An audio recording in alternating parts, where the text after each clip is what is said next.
ఊడిపోదు. కాకపోతే మీరేంటంటే ఫోల్డ్ చేసేసి స్టిచ్ చేసేసుకోండి. ఉన్నది ఉన్నట్టే చెప్పే మనం సేల్కి ఇస్తున్నాము.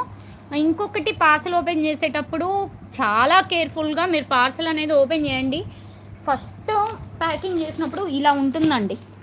ఓకే, ఫస్ట్ మనం ప్యాకింగ్ చేసినప్పుడు ఇలా ఉంటుంది. ప్యాకింగ్ చేయడానికి ముందు మీ నేమ్ అనేది మేము ఇక్కడ ఇంక్లూడ్ చేస్తాము సైడ్. తర్వాత మీ నేమ్ అనేది వస్తుంది. మీ నేమ్ వేసిన తర్వాత ప్లాస్టర్ అనేది టోటల్లీ కవర్ మొత్తం ప్యాకింగ్ అయిపోతుంది.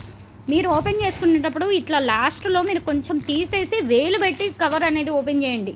సిజర్స్ అవి యూజ్ చేసేసి పార్సల్ డ్యామేజ్ అయింది అంటే ఏం చేయలేమండి. నేను క్లియర్గా చెప్తున్నాను. మీరు పార్సల్ అనేది కేర్ఫుల్గా ఓపెన్ చేయండి.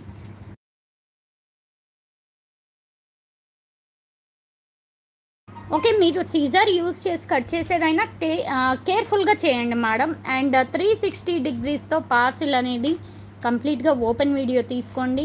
ఓపెన్ వీడియో తీసుకుంటే మీకు మంచిది, మాకు మంచిది. మా దగ్గర 100% మిస్టేక్ అనేది రాకుండా మేము చూసుకుంటాము. ఇన్ కేస్ ఏదన్నా వచ్చినా కూడా ఆ వీడియో అనేది ఉంటే మనం ఏదన్నా చేయడానికి ఉంటుంది. ఇంకోటి, మీకు పార్సిల్ ఓపెన్ అయ్యి వస్తే ఇన్ కేస్ నాకు ఇంటిమేట్ చేయకుండా మీరు పార్సిల్ తీసుకోవడానికి లేదు.